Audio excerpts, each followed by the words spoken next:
Hey guys, what's up? So welcome back to my channel. You didn't expect me to make a vlog today, right? So let's talk a little bit about cameras because I haven't really mentioned anything about cameras recently, but I'm actually here to make an announcement because I just bought a new camera.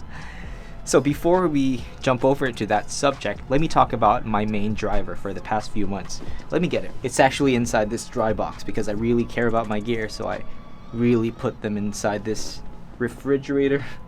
Like a dehumidifier. I don't know what you actually call this, but it's like a dry box.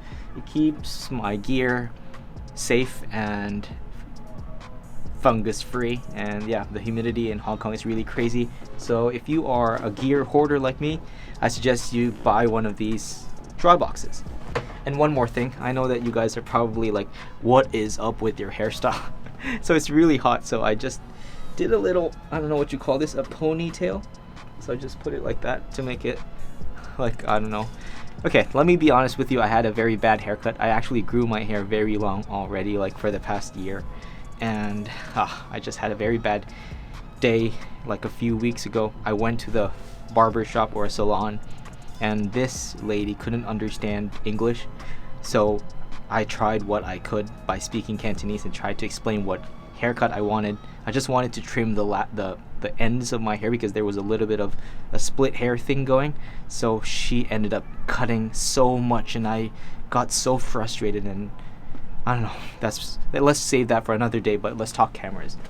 So my main driver for the past COVID season is the Panasonic GH5. Like, I really love this camera because when it first came out, this was the best in its class, and not only in its class, but it outperformed most of the other cameras in the market, mainly because of the way that it can handle bit rates and stuff, because this camera can shoot a very high quality 4K that is even, I don't know, debatable, that is usable in Netflix movie making, because some Netflix movie makers are using Panasonic cameras, like the Panasonic, I forgot what the model name was, but I think it was the Panasonic S1H. But this one is the Panasonic GH5. So if you are a filmmaker and you haven't heard of the Panasonic GH5, you need to step out of the rock that you've been living under, because this one is a very powerful camera. So you're probably wondering now, which camera am I using? Because before, I think I mentioned that I bought the Sony A6400. Actually, I just sold that camera like a few months ago, and I sold my Sony ZV-1 too, which was a very good camera, by the way. So today, I'm actually using the Sony A7S III. So let me quickly talk about why I chose and bought the A7S III. So my first struggles with this camera, the GH5, is that it has a micro four thirds sensor. So if you look at the inside of this camera, it has an itty bitty sensor. Like, it's really small. Like, if you compare it to a full frame camera, let me grab my wife's camera. She's using a Canon 6D. Let me grab it really quick. So this is my wife's camera, this is the Canon 6D. This is a full frame camera, which means it's full frame. I don't really know how to say it in a better way, but this is a full frame sensor, which means it's more professional in a way, but in some cases, not so much, but we'll talk about that later. But let me show you really quick what the differences between the size of the sensors are. This is the Panasonic GH5 sensor in the middle. That little thing over there, that is the GH5 micro four thirds sensor.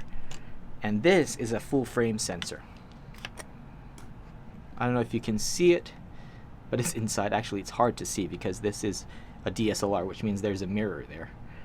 So this camera allows more light to go into the sensor, which means if you like to shoot in the dark like me, if you like to shoot in low light situations like me, then having a micro four thirds sensor is not really optimal. Unless, of course, if you own the new GH5S, or at that time it was new, which is a micro four thirds camera, which is good at low light. But then again, I only have the GH5, so yeah. So my main issue with this camera was the low light performance. I can only bring the ISO maybe to a safe level of 3200. I would never go past that because, yeah, noise will be introduced to the image and it's just terrible. And one more thing is the autofocus. If you are a Panasonic user, or if you've heard of Panasonic before, the autofocus is terrible. Like, I'm not even kidding, it's not even usable, even with the native lenses. So autofocus and low light performance were the two hardest pills to swallow with this camera. It just held me back from content creating. That's why Even though I love this camera, like the image that comes out of this camera is insane. You will not even believe that it comes out from a camera this small. It's almost like movie level kind of footage. But then again, you have that problem with low light and autofocus. But if I were manning this camera if somebody hired me to shoot something, I can still use this camera because most of the time I can do the focus pulling by myself and I can set up lights.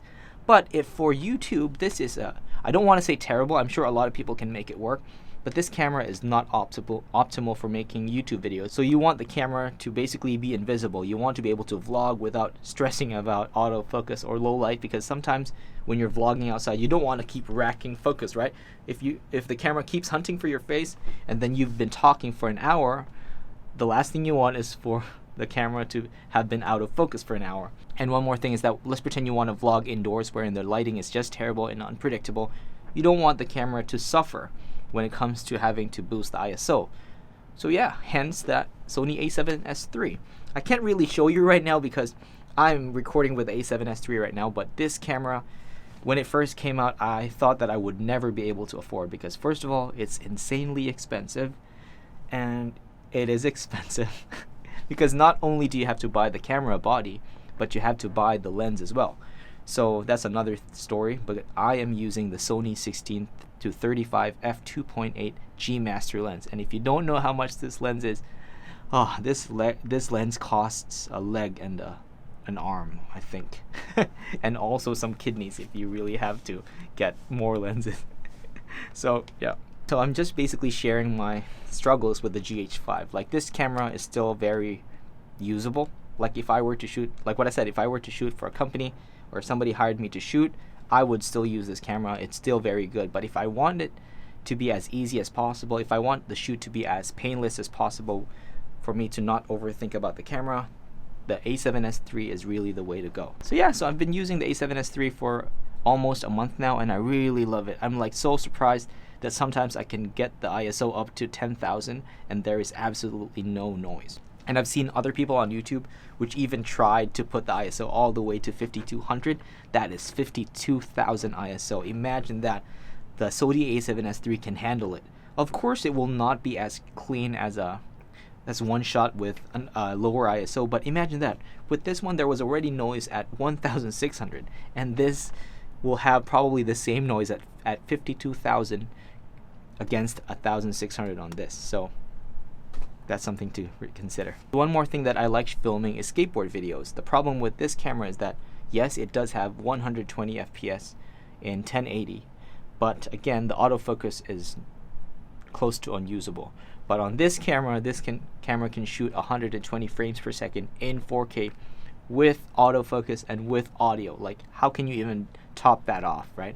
And this can also shoot 240 FPS at 1080. I know these things are all like so random to be talked about, but I'm just so hyped with all the things that this camera can do. So yeah, so this was just a quick video to catch you guys up on what camera I'm using, because I know that some of you guys actually want to hear about these things, but some of you guys who are less techie probably will not even watch this video.